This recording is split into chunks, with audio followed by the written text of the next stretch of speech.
महाराष्ट्र के वजीर दाखिला अनिल देशमुख ने परमबीर सिंह के जरिए उन पर लगाए गए इल्जामात की जांच की अपील की है। वजीर आला उद्धव ठाकरे से हुई मुलाकात के बाद अनिल देशमुख ने ट्वीट करते हुए सीएम के नाम एक खत लिखा, जिसमें उन पर लगाए गए इल्जामात की जांच करके सच्चाई सामने लाने की अपील की है। उधर बीजेपी के बाद आज महाराष्ट्र की महाविकास आघाड़ी हुकूमत का वफ्द वजीर आला उद्धव ठाकरे की सरबराही में गवर्नर से मुलाकात करने वाला था। गवर्नर भगत सिंह कोश्यारी इसी बीच देहरादून पहुंच गए हैं।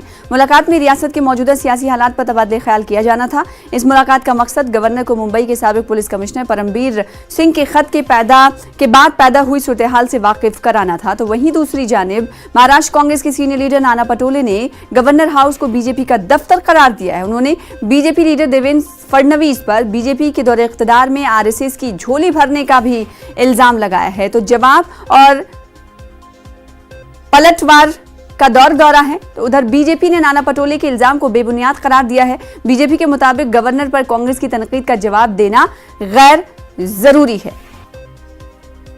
इन तमाम पर बातचीत करने के लिए रुख करेंगे मुंबई का। हमारे साथ हमारे नुमाइंदे वसीम अंसारी जुड़ रहे थे। वसीम अंसारी, आज महाराष्ट्र की सियासत में कई अहम प्रोसीडिंग्स और प्रोसेस और डेवलपमेंट्स होने थे, लेकिन भगत सिंह कोश्यारी से मिलने के लिए वफ्द नहीं जा पाएगा क्योंकि वो मौजूद नहीं है। दूसरी तरफ अहम बात यह है कि अनिल देशमुख ने खत लिखकर उद्धव ठाकरे से अपने खिलाफ जांच की अपील की है।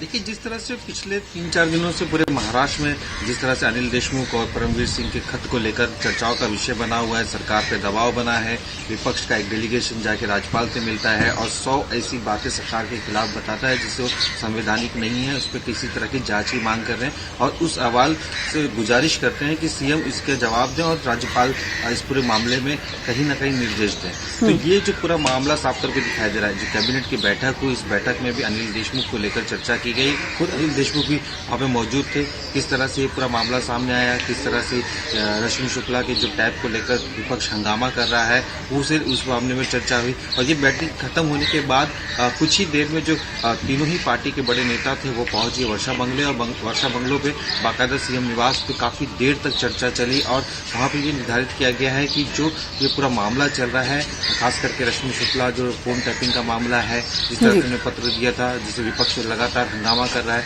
दूसरा साथ ही परमबीर सिंह ने जिस तरह से पत्र दिए हैं अनिल देशमुख के मामले में, इन सभी बातों से अवगत राज्यपाल को कराया जाएगा ताकि महाराष्ट्र में जिस तरह से विपक्ष आरोप लगा रहा है और जो उनकी बातें हैं वो रखी जाएगी। लेकिन जिस तरह से ये पूरी राजनीति की शुरुआत हुई है और बीजेपी ने कांग्रेस को भी इस पूरे मामले में खींचा, इल्जामात और सियासी इल्जामात का दौरा है। इस बीच गवर्नर मौजूद नहीं है महाराष्ट्र में, ऐसे में इसके सियासी माने क्या निकाले जा रहे हैं वसीम?